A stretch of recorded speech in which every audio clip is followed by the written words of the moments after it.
काज़ी मिल्लत भी है, इल्मे असरार से माहिर भी है अब्दुल कादिर। बेशक हक है। तलब का मोह तो किस काबिल है या गौस, मगर तेरा करम कामिल है या गौस। बेशक सना मकसूद है अर्ज़े गरज का, गरज का आप तू काफिल है या गौस। बेशक रजा का खात्मा बिल खैर होगा, तेरी रहमत अगर शामिल है या गौस। बेशक सुभान अल्लाह। तेरी रहमत अगर शामिल है या गौस, अल अमा कहर है ऐ गौस वो तीखा तेरा, मर के भी चैन से सोता नहीं मारा तेरा। और तू घटाए से किसी के न घटा है न घटे, बेशक जब बढ़ाए तुझे अल्लाह ताला तेरा। बेशक सुभान और अल्लाह। मिट गए मिटते हैं मिट जाएंगे आदा तेरे, न मिटा है न मिटेगा कभी चर्चा तेरा। बेशक और सुभान अक्ल अल्लाह। होती तो खुदा से न लड़ाई लेते, ये घटाएं उसे मंजूर बढ़ाना तेरा। और खुदा के फजल से हम पर है साया गौसे आजम का, हमें दोनों जहां में है सहारा गौसे आजम का। बेशक सुभान अल्लाह सुभान हमें अल्लाह दोनों जहां में है सहारा गौसे आजम का। सुभान रात अल्लाह। सरे शाम से लेकर के अब तक आपने बहुत सारी नातें और बहुत सारी मनक़बतें समाअत की। थोड़ी देर के लिए मैं भी हाजिर आया हूँ। वैसे तकरीर का नंबर उस वक्त आता है जबकि लोग या तो सो चुके हों या सोने वाले हों। आज भी उसी वक्त में नंबर आया हुआ है और मेरे ख्याल से आप सो नहीं चुके हैं, लेकिन सोने वाले ज़रूर हैं। लेकिन थोड़ी देर के लिए मैं हाजिर हूँ और मैं आपके चेहरों को पढ़ा करूँगा। मैं देखूँगा कि आप कितना सुनना चाहते हैं। जहाँ तक आप सुनेंगे वहाँ तक मैं सुनाऊँगा, और जहाँ मैं समझूंगा कि अब आप ये कह रहे हैं कि बैठ जाइए, मैं वहीं पर बैठ जाऊँगा। आइए कुछ मैं अर्ज करूँ, आप कुछ सुने। उससे पहले आक़ाए दो आलम सैयद आलम सल्लल्लाहु तआला अलैहि वसल्लम की बारगाह में दुरूद सलाम का नजराना पेश करने पढ़ें। अल्लाहुम्मा सल्लि अला सय्यिदिना शफीना हबीबना मौलाना मुहम्मदिन बारिक वसल्लम सलातम व सलामन अलैका या हबीबी या रसूलुल्लाह सल्लल्लाहु अलैहि वसल्लम। हज़रात, आप जानते हैं कि किसी भी फूल के खिलने के लिए मौसम का होना जरूरी होता है। वो फूल जिस बाग में खिले उस बाग का भी होना जरूरी होता है, और फूल के लिए बारिश का भी होना जरूरी होता है।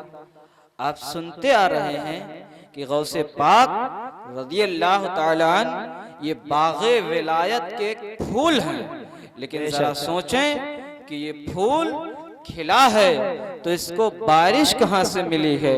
ये फूल खिला है तो किस मौसम में खिला है। ये फूल खिला है तो किस बाग में खिला है। इस फूल में रंग कहाँ से आया है, इस फूल में महक कहाँ से आई है। अल्लाह अकबर। जब इतने सवालात लेकर के आप बारगाह आला हजरत में हाजिर होंगे तो आपको गुंबदे रजा से आवाज आएगी, नबवी में अलवी फसल बतूली गुलशन। इमाम फरमाते हैं ये गौसे पाक की विलायत का जो फूल खिला है इस पर बारिश रहमते आलम सल्लल्लाहु ताला अलैहि वसल्लम की रहमतों की बारिश हुई है। और ये अली मुर्तजा के मौसम में खुला है और इसको बाग मिला है सैयदा फातिमा तैयबा ताहिरा का, और इसको खुशबू मिली है हसनैन करीमैन की। आला हजरत इरशाद फरमाते हैं नबवी में अलवी फसल हुसैन बतूले गुलशन हसनी फूल हुसैनी है महकना तेरा।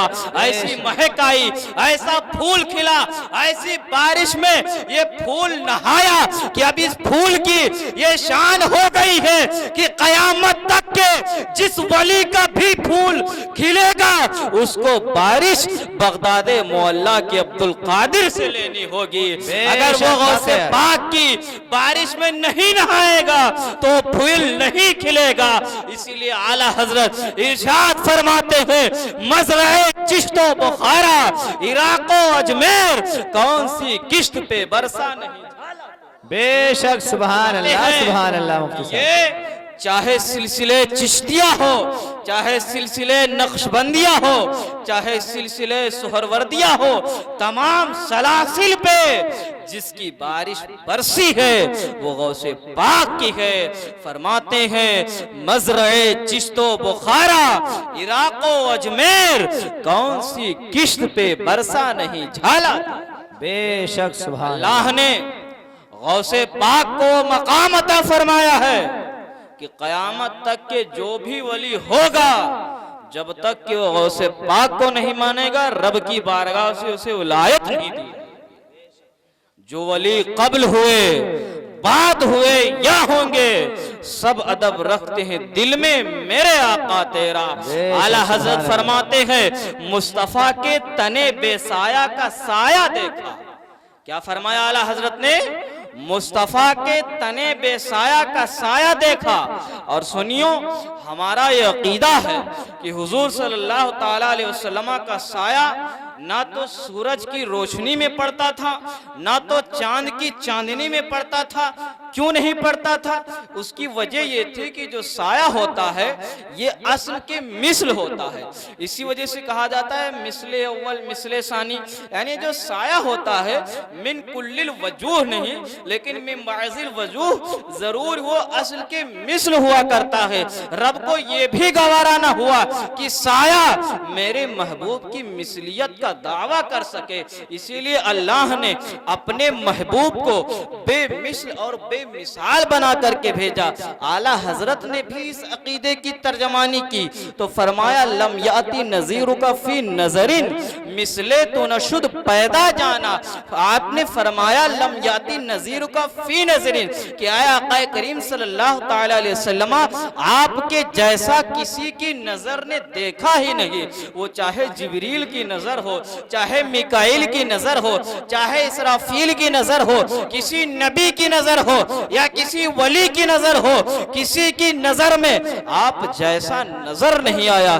क्यों? इसलिए कि अल्लाह ने आपकी तरह किसी को पैदा ही नहीं फरमाया है। तो जब कोई हुजूर के जैसा नहीं है तो फिर आला हजरत क्यों फरमा रहे हैं मुस्तफा के तने बे साया का साया देखा। आप फरमाते हैं जिसने भी देखा मेरी जा जलवे ज़ेबा तेरा, ऐ मेरे गौसे पाक जिसने आपका जलवा देखा, आपके जलवे में उसे मुस्तफा जाने रहमत का जलवा नजर आया। मुस्तफा के तने पे साया का साया देखा, जिसने देखा भी मेरी जान जलवे ज़ेबा तेरा। मेरे गौसे पाक हुजूर के ऐसे साया थे कि जैसे हुजूर का साया जमीन पर नहीं पड़ता था, ऐसे गौसे पाक का भी साया जमीन पर नहीं पड़ता। बेशक जैसे हुजूर के जिस्म पर मक्खी नहीं बैठती थी, ऐसे ही गौसे पाक के भी जिस्म पर मक्खी नहीं बैठा करती थी। वो गौसे पाक रज़ी अल्लाह ताला अन्हु आला हज़रत फरमाते हैं मुस्तफ़ा के तने बे साया का साया देखा, जिसने भी देखा मेरी जान जलवे ज़ैबा तेरा। दुरूद शरीफ पढ़ें अल्लाहुम्मा सल्ली अला सय्यदना शफीउना नबीना मौलाना मुहम्मद मादिल जुद वल करम सलातु व सलाम अलैहि या रसूलल्लाह सल्लल्लाहु ताला अलैहि व आलिहि वसल्लम। आप जानते हैं कि ये जश्न शादी खाना आबादी की महफिल है।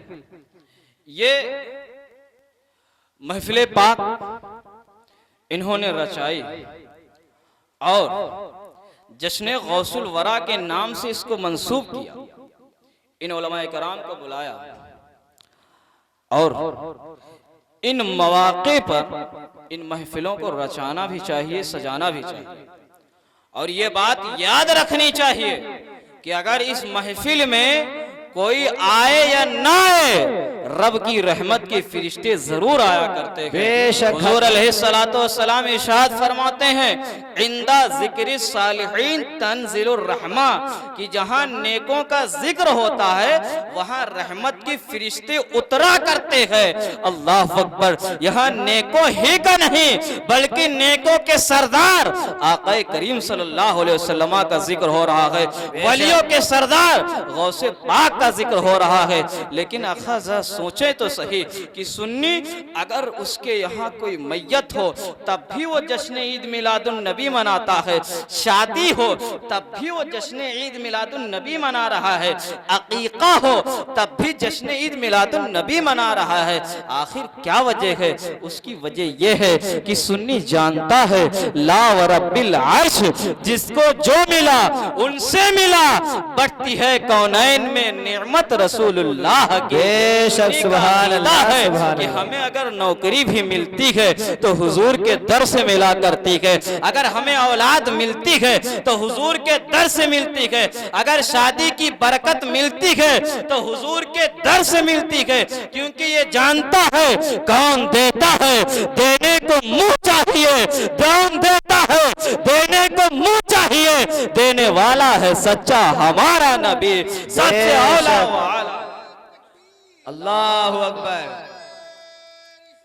या रसूल अल्लाह, जिंदाबाद जिंदाबाद, अल्लाहु अकबर। क्योंकि ये जानता है कि कौन देता है देने को मुंह चाहिए, देने वाला है सच्चा हमारा नबी, जिसके तलवों का धोवन है आबे हयात, है वो जाने मसीहा हमारा नबी।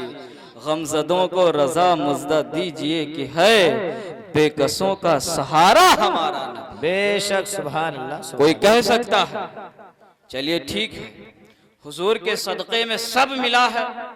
आला हजरत ने इसी को कहा था, वो जो न थे तो कुछ न था, वो जो न हो तो कुछ न हो, जान है वो जहान की, जान है तो जहान है।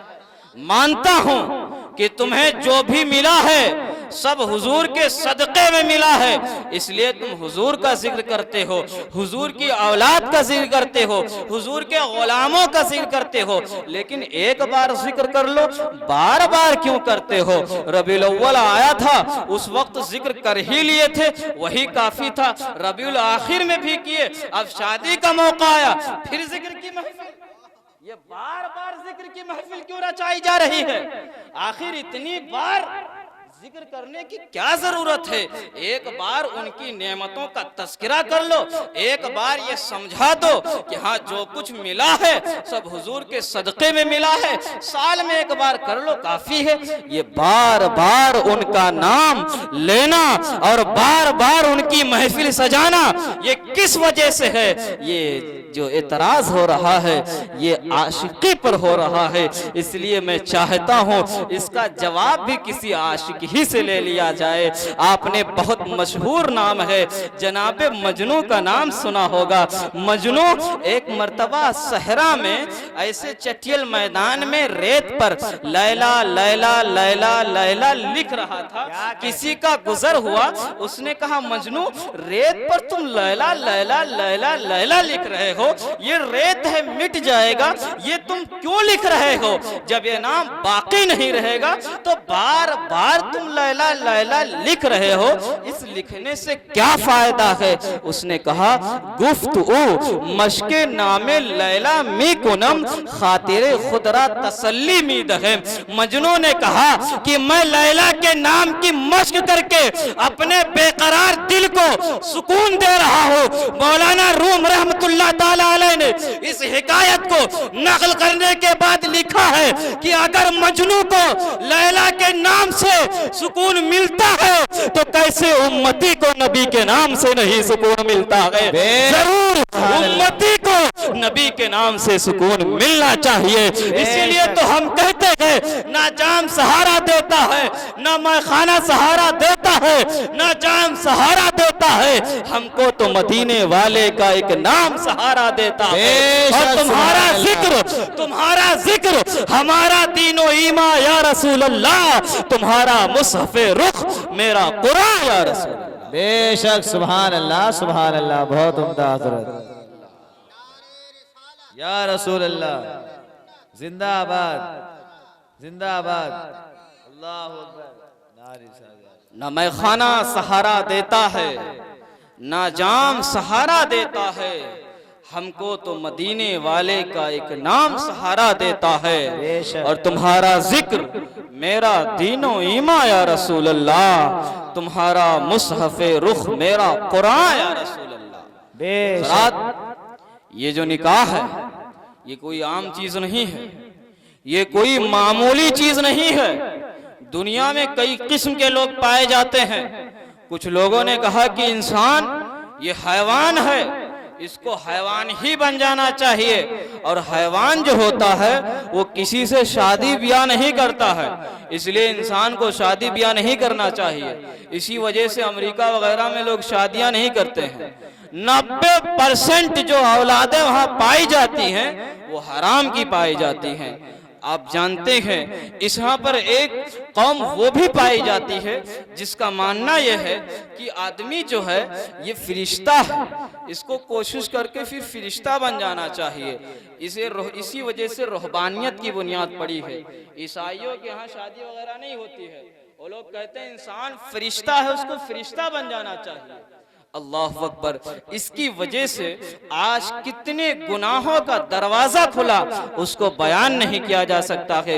लेकिन कुर्बान जाइए कानून इस्लाम पर। इस्लाम ने यह न कहा कि इस्लाम सिर्फ ये नहीं बता रहा है कि आदमी एक हैवान है, न उसने ये कहा कि आदमी एक फरिश्ता है, बल्कि इस्लाम ये कह रहा है कि आदमी के अंदर एक ऐसा उन्सुर पाया जाता है जो हैवानियत का तकाजा करता है, जो खाने पीने और नफ्सी ख्वाहिशात को पूरा करने का तकाजा करता है, और एक ऐसा उन्सुर पाया जा रहा है जो आदमी को इबादत और रियाजत की तरफ ले जाता है। इसलिए इंसान को न सिर्फ आजाद छोड़ा जाए और न ही सिर्फ पाबंदे नशीमन बनाया जाए, क्योंकि आप जानते हैं कि अगर इंसान की ख्वाहिशात पूरी न हुई तो ऐसी सूरत में कितनी बुराइयां फैलेंगी। आप जानते हैं अगर कोहे आतिश फशा के बेकरार शोलों को राह न मिली तो जलजले जरूर आएंगे। अगर प्यासे को साफ पानी न मिला तो गंदे पानी में जरूर मुंह डाल देगा। किसी शायर ने सच कहा था, दरिया में बंद बांध के पानी को रोक दे, किसकी मजाल है कि जवानी को रोक दे। यही वजह है कि इस्लाम ने आदमी को आजाद न छोड़ा, बल्कि उसके लिए कुरान ने हुक्म दिया कि ऐ लोगों निकाह करो, फनकिहू मा ताबा लकुम मिनन निसा। ऐ मुसलमानों, औरतों में से जो तुम्हें ज़ेब आए, जो तुम्हें अच्छी लगे, तुम उनसे निकाह करो। बेशक। और पैगंबर इस्लाम ने बयान फरमाया, या माशर शबाबी मन इस्तता मिनकुम, ऐ नौजवानों की जमात, तुम में से जिससे भी हो सके उसे चाहिए कि वो निकाह कर ले, क्योंकि जो निकाह है ये नजरों को नीची कर देता है और ये शर्मगाह की हिफाजत करता है। और जो निकाह नहीं कर सकता है उसे चाहिए कि वो रोजा रखे। ये रोजा उसकी नफसानी ख्वाहिशात के लिए ढाल बन जाया करता है। और ने इरशाद फरमाया, तनाकिहु व तनासिलु फइन्नी उबाही अला कसरतिकुम यौमल क़ियामा। ऐ लोगों निकाह करो और नस्लों को बढ़ाओ, क्योंकि मैं तुम्हारी कसरत पर कयामत के दिन फख्र करूंगा। बेशक। आप जानते हैं कि आज जिस नेता के मानने वाले ज्यादा होते हैं, जिसके पीछे लोग ज्यादा होते हैं, उस नेता को लोग बहुत बड़ा पावरफुल समझते हैं।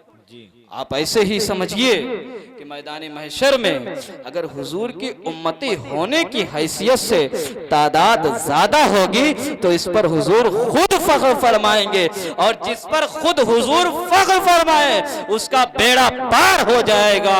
सुनते हैं कि महशर में सिर्फ उनकी रसाई है, कर उनकी रसाई है, लो जब तो बन आई। बेशक। याद सुभान अल्लाह। रखें उनकी अगर तादाद बढ़ाएंगे तो हुजूर सल्लल्लाहु अलैहि वसल्लम की खुशी का बाइस होगा। ये निकाह सिर्फ दुनियावी फेल नहीं है, ये निकाह जन्नती काम है। ये निकाह सबसे पहले जन्नत में हुआ था। बेशक। हजरत आदम अलैहिस्सलाम का निकाह हजरत हव्वा के साथ जन्नत में हुआ, और ये होने वाला सबसे पहला निकाह था। इस लिहाज से आदमी को समझना चाहिए कि निकाह कोई दुनियावी फेल नहीं है, ये जन्नती फेल है। और ये वो है जो कि जन्नत में हुआ, फिर हुजूर ने इसे अपनी सुन्नत करार दिया। हुजूर ने इसको क्या करार दिया? अपनी सुन्नत करार दिया। एक सहाबी रसूल हुजूर की बारगाह में हाजिर हुआ करते थे। वो इंतहाई फटे पुराने लिबास में थे और आपकी शक्ल भी कोई बहुत अच्छी नहीं थी। हुजूर ने उनसे फरमाया कि तुम निकाह करोगे? तो उन्होंने कहा हुजूर मेरा लिबास फटा हुआ है, पुराना है, मेरी शक्ल भी कोई अच्छी नहीं है, कोई उनसी लड़की है जो मुझसे शादी के लिए तैयार होगी। हुजूर ने दोबारा कहा ऐ जुलैबीब क्या तुम निकाह करोगे? उन्होंने फिर वही जवाब दिया। हुजूर ने तीसरी बार कहा ऐ जुलैबीब क्या तुम निकाह करोगे? उन्होंने फिर तीसरी बार कहा कि हुजूर हमारे पास खाने का भी पैसा नहीं है, हमारी इतनी फटी हालत है, मेरी शक्ल भी अच्छी नहीं है, भला कौन मुझे अपनी लड़की देगा? लेकिन हुजूर फरमाते हैं कि ऐ जुलैबीब अगर तुम शादी करना चाहते हो तो फला अंसारी के घर चले जाओ और उससे जाकर के कह देना कि तुम्हें हुजूर ने पैगाम भेजा है कि तुम अपनी बेटी का निकाह मेरे साथ कर दो। वो जुलैबीब रज़ियल्लाहु ताला अन्हु जाते हैं और उस अंसारी के मकाम पर पहुंचते हैं और दरवाजे पर दस्तक देते हैं। अंदर से आवाज आती है, कौन? कहते हैं मैं जुलैबीब हूं और हुजूर ने मुझे भेजा है। इतना सुनना था, दरवाजा खोला। अब उन्होंने कहा कि हुजूर ने आपको सलाम भी पेश किया है। जब सलाम सुना सहाबी रसूल थे मचल गए, अल्लाह अकबर, घर लेकर के आए। कहा हुजूर ने क्या पैगाम दिया है? तो उन्होंने कहा कि हुजूर ने ये कहा है कि आप अपनी बेटी का निकाह मेरे साथ कर दो। वो कहते हैं कि ठीक है, मैं उसकी माँ से पूछ लेता हूँ, अगर वो राजी होगी तो निकाह के लिए बातचीत की जाएगी। तो वो जाता है अपनी बीवी से कहता है कि जुलैबीब आए हुए हैं, वो तुम्हारी बेटी का हाथ मांग रहे हैं। तो उसकी माँ ने कहा कि इतने अच्छे अच्छे रिश्ते आए, इतने मालदारों के यहाँ से रिश्ते आए और मैंने इनकार कर दिया। मेरी बेटी इतनी हसीनो जमील और एक काले कलोटे आदमी से मैं निकाह कर दूंगी? ये निकाह नहीं होगा, ये बिल्कुल मुझे मकबूल नहीं है। क्या होता है कि ये जब गुफ्तगू उसकी बीवी ने की तो वो आया वापस और फिर हजरत जुलैबीब की बारगाह में, और उसने कहा कि मेरी बीवी जो है वो इस निकाह को इनकार कर रही है। तो हजरत जुलैबीब वापस होने लगे, लेकिन इस सारे मंजर को जो बेटी थी, जो उस अंसारी की बेटी थी, वो मुलाहिजा कर रही थी। जब उसने देखा कि जुलैबीब वापस जा रहे हैं तो उसने अपने बाप को आवाज लगाई और कहा कि चूंकि हुजूर ने इन्हें भेजा था, इसे उन्हें वापस न भेजा जाए। मुझे ये रिश्ता कबूल है। अगर मदीने की लड़कियां कहेंगी कि तुमने एक काले कलौटे से शादी कर ली है, एक गरीब से शादी कर ली है, तो मैं उन्हें यह जवाब दे दूंगी कि तुम्हारा शौहर वो है जिसको तुम्हारे माँ बाप ने कबूल किया है, जिसको तुम्हारे माँ बाप ने पसंद किया है, लेकिन मेरा शौहर वो है जिसको रसूल पाक ने कबूल किया है, जिसको रसूल पाक ने पसंद फरमाया। बेशक नारे तकबीर, नारे रिसालत, मसलके आला हजरत, नारे तकबीर, नारे रिसालत। तेरे कदमों में जो है गैर का मुंह क्या देखें, कौन नजरों पे चढ़े छोड़ के तलवा तेरा, तेरे टुकड़ों से पले गैर की ठोकर पे न डाल, झिड़कियां खाएं कहां छोड़ के सदका तेरा। ये खामोश पैगाम दिया उस खातून ने, फिर उन दोनों का निकाह हो जाता है। क्या यहाँ से पैगाम मिला कि सूरत ना देखी जाए, शक्ल ना देखा जाए, माल ना देखा जाए, अगर देखा जाए तो दीन देखा जाए। हुजूर ने इरशाद फरमाया कि तुम औरतों से 4 चीजों की वजह से शादी करो, माल की वजह से, खानदान की वजह से, हुस्नो जमाल की वजह से, लेकिन फज़फुर बिज़ाती दीन, लेकिन तुम दीनदारी को तरजीह दो। क्योंकि अगर सिर्फ माल की वजह से तुम शादी कर लोगे तो आगे चल के कि तुम तंग दस्त हो जाओगे। अगर सिर्फ खूबसूरती की वजह से शादी कर लोगे तो आगे चल करके तुम परेशान रहोगे। अगर तुम खानदान अच्छे होने की वजह से शादी कर लोगे तो आगे चल करके तुम रुस्वा हो जाओगे। लेकिन अगर तुम दीन की वजह से शादी करोगे तो तुम्हारी दुनिया भी कामयाब रहेगी, आखिरत भी कामयाब। बेशक अगर दीन की वजह से शादी करिए तो आप याद रखें कि आपकी दुनिया भी कामयाब रहेगी और आखिरत भी कामयाब रहेगी। ये शादियों को आप आम ना समझें। अल्लाह ने ये जो कानून बनाया है ये यकीनन कानून फितरत है, कानून इंसानियत है। ये चूंकि जश्न गौसुल वरा भी है, चंद चीजें सरकार गौसे आजम के मुतालिक बयान करके रुखसत हो रहा हूँ क्योंकि वक्त हो रहा जी, खत्म करना है ना। आप जानते हैं सरकार गौसे आजम रज़ी अल्लाह ताला अन्हु जब पैदा हुए तो जिस रात को पैदा हुए उसकी सुबह को एक रमजान था। क्या था? एक रमजान था। और उस रमजान को आपने सहरी के वक्त से लेकर के अफ्तारी तक के दूध न पिया। बताओ है कोई ऐसा बेटा जो पैदा हुआ हो और पैदा होते ही रोजे से? हमारे यहाँ भी बच्चे पैदा होते हैं, हम लोग भी पैदा हुए हैं, लेकिन क्या हम लोग बचपने से रोजा रखते हैं कि रोजा का पहला दिन हो और दूध ना पिए? तो आखिर क्या वजह है कि गौसे पाक पैदा हुए हैं और पैदा होते ही उन्होंने शरीयत पर अमल किया है। इसकी वजह यह है कि आम आदमी जो पैदा होता है वो फितरत इंसानियत पर पैदा होता है और आगे चल करके उसे शरीयत पर अमल करना होता है। लेकिन गौसे पाक फितरत शरीयत पर पैदा हुए थे, आगे चल करके उन्हें मशीयत पर अमल करना था, आगे चल करके उन्हें रब की रजा पर अमल करना था। आम इंसान जब पैदा होता है आगे चल के उसे शरीयत पर अमल करना होता है। जब वो बालिग होता है तब उसे शरीयत पर अमल करना होता है। तब वो शरीयत से पूछता है ये शराब है इसे पियो, शरीयत कहती है ना पियो। ये अल्कोहल है पियो, शरीयत कहती है ना पियो। ये मुर्दार है खाओ, शरीयत कहती है ना खाओ। क्या पता चला आदमी जब पैदा हुआ फितरत इंसानियत पर पैदा हुआ, आगे चल के उसे शरीयत पर चलना है। लेकिन ये अब्दुल कादिर हैं, पैदा हुए हैं तो शरीयत पर पैदा हुए हैं और पैदा होते ही रोजा रखा है क्योंकि आगे चल करके आपको मशीयत पर अमल करना था, रब की रजा पर अमल करना था। हम पूछ करके खाएंगे शरीयत से, लेकिन गौसे पाक इरशाद फरमाते हैं कि मैं उस वक्त तक के खाता नहीं हूँ जबकि मेरा रब ये न कहे कि अब्दुल कादिर खाओ। मैं उस वक्त तक के पीता नहीं हूँ जब तक कि मेरा रब ये न कहे अय अब्दुल कादिर पियो। जब रब कहता है या अब्दुल कादिर बेहक़ी अलैका कुल वो बेहक़ी अलैका इश्रिब, जब रब कहता है अय अब्दुल कादिर तुझे मेरी कसम है खा, तुझे मेरी कसम है पी, तब मैं खाता हूँ और पीता हूँ।